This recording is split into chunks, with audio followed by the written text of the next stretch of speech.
teman-teman, Assalamualaikum warahmatullahi wabarakatuh. Welcome back to my video learning journal yang ketiga, baru yang ketiga ya teman-teman. Oke, mungkin di sini saya nggak akan perkenalan lagi ya teman-teman, langsung aja. Seperti pertemuan kedua kemarin, Pak Adi ini nunjuk 3 orang untuk maju tampil public speaking. Yang pertama itu ada Nihlatunisa, dia maju tampil ceramah dengan judul Keutamaan Bersyukur. Yang kedua ada Safana Dananiro, dia juga maju tampil ceramah dengan judul 3 golongan orang yang tidak akan dikabul doanya oleh Allah Subhanahu wa Ta'ala. Yang terakhir ada Ilyas Kamilul Insan, sama dia juga maju tampil ceramah dengan judul Komunikasi sebagai Sarana Dakwah.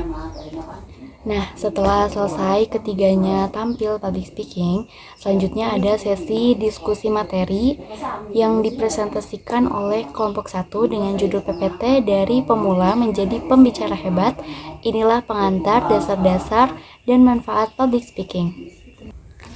Nah, yang pertama mereka itu membahas bagaimana sejarah dan perkembangan public speaking. Nah, jadi perkembangan public speaking ini melalui 3 fase nih teman-teman. Yang pertama itu ada perkembangan awal atau masa kuno, yang kedua itu ada abad pertengahan hingga Renaissance yang dimulai dari tahun 400 sampai 1600 Masehi. Nah, yang ketiga ada zaman pencerahan dan modern dimulai dari tahun 1600 hingga sekarang ini. Nah, selanjutnya mereka membahas tentang pengertian public speaking dan ruang lingkupnya.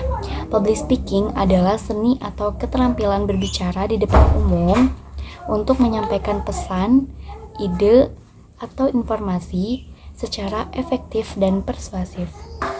Ruang lingkup public speaking itu ada 5. Yang pertama persiapan materi, yang kedua teknik penyampaian, yang ketiga interaksi dengan audiens, yang keempat penggunaan media pendukung, yang kelima jenis-jenis public speaking.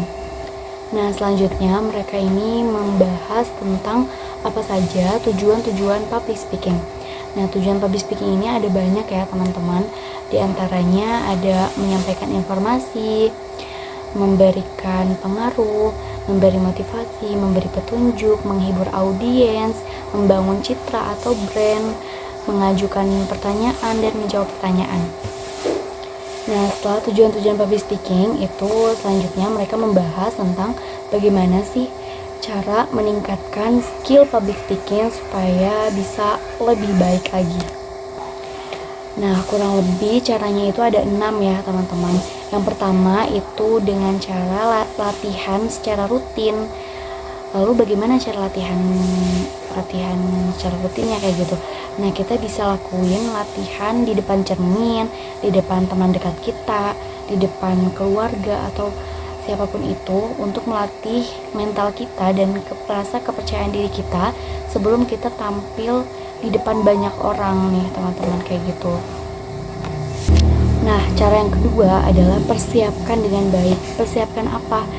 Ya, persiapkan materi yang akan kita sampaikan kepada audiens. Pokoknya persiapkan dengan matang. Kita harus menguasai materi itu, karena kalau kita nggak menguasai materi, nanti kalau saat kita tampil public speaking kita bakalan ngeblank karena ngelihat orang banyak kayak gitu. Yang ketiga itu ada fokus kepada audiens. Artinya apa? Jadi kita tuh nggak boleh pikiran kita kemana-mana nih. Jadi kita harus fokus sama audiens yang ada di depan kita ya teman-teman. Yang keempat ada gunakan bahasa tubuh yang efektif. Jadi kalau kita tampil public speaking tuh badan kita, tubuh kita tuh nggak boleh diem aja. Ekspresi wajah, tatapan, kontak mata kayak gitu nggak boleh diem aja ya teman-teman. Jadi harus jalan semuanya. Komunikasi verbal sama komunikasi non verbalnya itu harus dilakuin kayak gitu. Jadi kita komunikasi sama orang banyak terus tapi harus ada gerakannya kayak gitu. Nah, bahasa tubuh ini juga bermanfaat untuk bisa memperjelas audiens terkait apa yang kita sampaikan kayak gitu. Nah, cara yang kelima itu ada revisi dan evaluasi, dan yang terakhir bergabung dalam komunitas public speaking. Nah, selanjutnya mereka ini membahas tentang manfaat public speaking secara personal, interpersonal, dan manfaat public speaking secara umum. Nah, manfaat public speaking secara personal ini diantaranya yang pertama ada bisa meningkatkan rasa kepercayaan diri kita.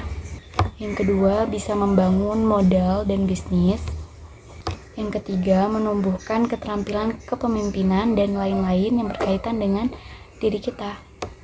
Selanjutnya, manfaat public speaking secara interpersonal. Yang pertama itu ada meningkatkan keterampilan beradaptasi. Yang kedua, mempermudah negosiasi dan persuasi. Yang terakhir, meningkatkan kemampuan mendengarkan dan empati. Dan masih banyak lagi ya teman-teman, pokoknya yang berkaitan dengan dalam diri kita kayak gitu. Dan yang terakhir, manfaat public speaking secara umum. Nah, manfaat public speaking secara umum ini diantaranya ada menumbuhkan leadership, meningkatkan jenjang karir, meningkatkan skill berpikir kritis, dan lain-lain. Oke, mungkin hanya itu video learning journal saya kali ini. Sampai ketemu di learning journal selanjutnya. Dadah. Assalamualaikum warahmatullahi wabarakatuh.